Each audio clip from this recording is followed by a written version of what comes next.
I think we need more of that. I think we need more of that posing with the gingerbread, though. Yeah. I think that's what we needed. Yep. Can I break me off a piece of that? Oh, you went there. We're in a donut hole. Donuts for days. I wonder where the hole went, because I want that too. Oh my god. Thank you. Are you in like heaven? It's the Google heaven? store. There's so many cool things in here. I just want to see it all, and I want to take it all, but since I like Google, I'm not going to steal anything. Oh my god, cool. Hey, that's our colors. I like that.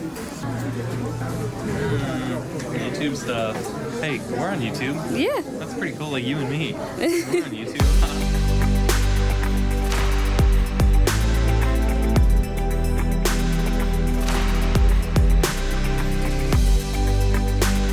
We are in Google land on behalf of Google Nest and the Christopher and Dana Reeve Foundation. I have to give a speech here, and we have just hit that phase right before the speech where I'm now nauseous and anxious. So hopefully I don't in the middle of all of this. But this place is really cool, and we're stoked to be here. This is awesome. All right. Hello. Hello. There were a lot less people during the rehearsal. Hi, so I'm Cole, and I'd love to tell you my story today, but before that, I'll give you a little background on myself. I grew up in just like a suburban neighborhood, very typical, and was your typical like jock kind of guy, and really, I didn't really have to struggle for too much, you know, like I was athletic, I started on athletic teams I played for, like school wasn't too hard, so things just weren't really a struggle, and all of that changed on a summer day in 2011. That morning, I woke up and I was supposed to go to work with my mom on a business trip and help her out. And instead I said, hey mom, can I go to the river with my friends? They invited me and I just really wanted to go. And she said, you know what, that's fine, but don't a lot of people get hurt down by where you're going? And I said, yeah, but mom, I'm a competitive swimmer. I have been for a long time. Like, I'll be all right, and don't even worry. And so I went to the river. And we were at a place called the Pipeline, which is a secluded area of the river, and it's rapids, and there are rocks all over the place that people can like lounge on in the sun. And we had been hanging out all day, and at one point we were crossing the river. And because of the fast-moving water, I chose to dive in to get momentum to cross. And as soon as I broke the surface of the water, I hit a rock that was just beneath, and immediately broke my neck at the C5 and C6 vertebrae, rendering me a quadriplegic.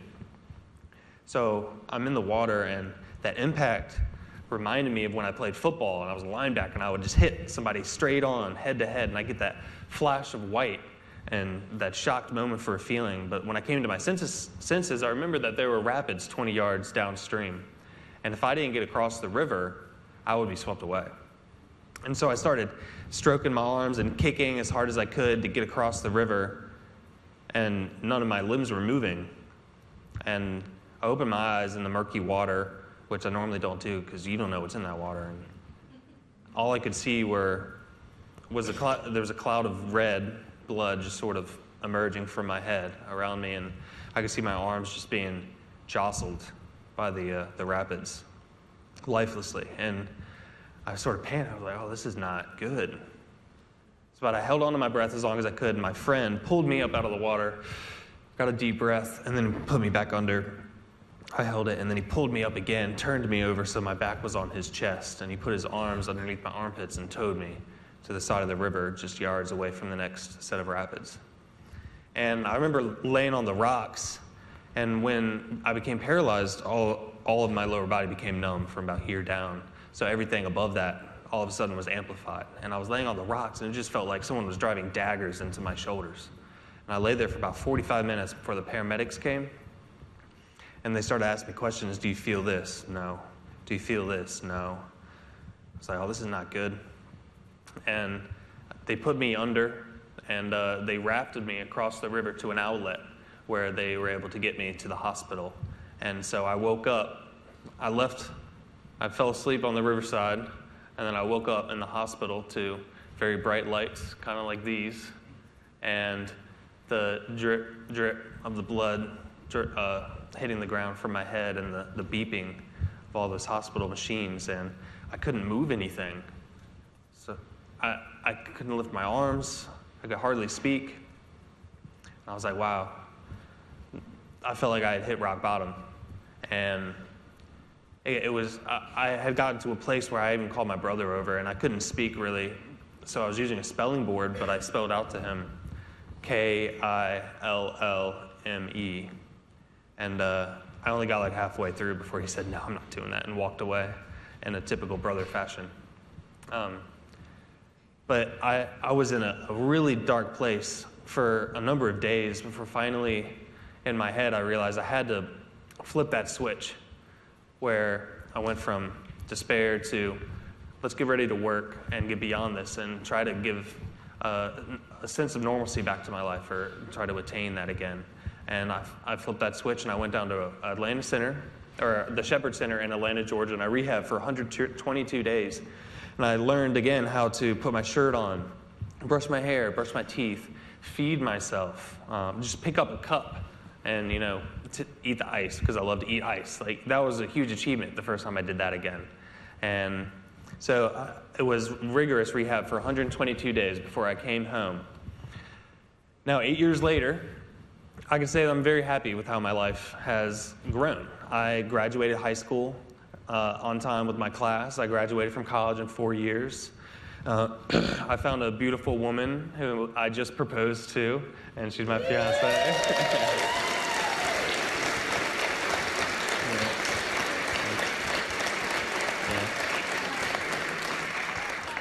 That's a 20-carat ring, by the way.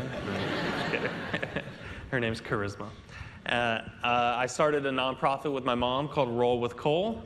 I started a real estate company trying to create more accessible housing, and also started a YouTube channel called Roll with Cole and Charisma, talking about interabled dating and just trying to raise awareness. And so a lot of people ask me if I could go back to the day I dove into the water and stop myself, would I? And I don't think I would. I'm pretty happy with my life. Sorry. One thing that does bother me, though, is the time it takes for me to do the little things.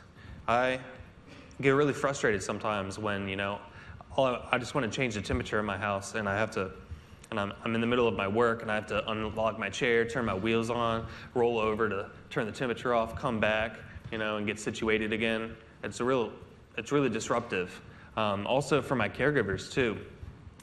Just my night routine, transfer me into bed, and then they got to go close all the curtains, and then they got to go walk over and turn the fan off, and they got to go to the bathroom and turn those lights off, or get my bed bag, or whatever. It's just all these steps, and it doesn't sound like much on a daily basis, but over the course of weeks, months, years, it's really exhausting, and it builds up. So assistive technology has really gone a long way in returning some of that time that's lost.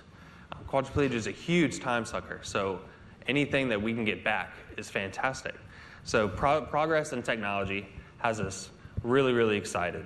Not just me, but the whole disability community as a whole. And that is like exoskeletons, what exoskeletons are making possible for people like me, like giving my fiance a hug, standing up for the first time. That's a special moment. Neuralink, if y'all have heard of Elon Musk and what his company's doing with sewing sensors into your brain to sort of allow you to interface with machines just with your thoughts, which is a little scary to me. I don't know if I'm ready for that yet. But something else also are autonomous vehicles. And I think with autonomous vehicles, we have an amazing opportunity to get out in front of the design so that it's created out the gate to be accessible for everybody. There are about 658,000 Americans with disabilities who are either afraid to leave the house or aren't aware that there is accessible transportation outside of the house. That's a huge number, and autonomous vehicles is a fantastic way to change that statistic. But it needs to be universally designed from the start. And I've been preaching this for a long time. Universal design should be at the core of concept design rather than being an afterthought. Too often, technology is created and then one has to be retrofitted to work for people with disabilities. So from the start, so much better. I can tell you that if something's designed for me, it's going to work for all of you. And so I love seeing the partnership with Christopher and Dana Reeve Foundation. It just shows me that we're starting to think about this, and it's more important. And I want to thank you all as a representative of the disabled community, and thank you also for just having me here and speaking. Just finished the speech and barely made it through. You did great. You think so? He did really well. He just got a little emotional talking about how happy he was. So I know. That's good emotion. Usually I get emotional when I'm talking about like the time in the hospital right after I got hurt, but this time I was talking about how happy I was with my life, and it all came crashing down on me that I'm in Mountain View, California at Google on stage in front of a bunch of people who care about accessibility. Yeah. And I don't know. It was almost too much. It's a great feeling. Yeah. This is a great example. A lot of handicap buttons beside doors are just small little button up here. Now, that's fine for me because I can reach out, but higher quads or people with other disabilities where they can't use their upper bodies, that's a problem. They can't reach that button. So this is an awesome example because you can just run into this with your feet or your knees. You gotta use we're using Daniel's badge. We're learning. How do you do it? Sorry, the badge part. I'm sorry. Yeah, there you go. I got it. Yep. So you do that, then I can run into this, and it opens up the door. And it is the opposite door, so you won't run into this Yeah, door. I didn't even think about that. It's perfect. We just love when corporations are really thinking about our community, doing things right, and universal design is important. Sad moment. We're done with our tour. It was so much fun. So much fun. We had a great time with Ruby, Janelle, Kendra, Anna, Daniel, and Kate came with us on the tour as well. And it's just been such a special experience. We feel so fortunate to be involved. Yeah, it was great. Man, I wish I could live here. I wish I could live here too, but then I heard the cost of living and I said, yeah, never mind. But speed bump. yeah, but anyways, we're about to blast the AC because I'm sweating. Sweating, and we're gonna go sit by the pool or something. Yay. Maybe have some Napa Valley wine. I don't And know. hopefully get Cole into the pool. Or close to it. We'll see. We'll see. This trip has been amazing, and it's all part of the collaboration between Google and the Christopher and Dana Reeve Foundation. Actually, I don't need to tell you about it because we have the perfect person to tell you about it right here. Rebecca's with Christopher Dana Reeve Foundation and has been an integral part of this whole collaboration.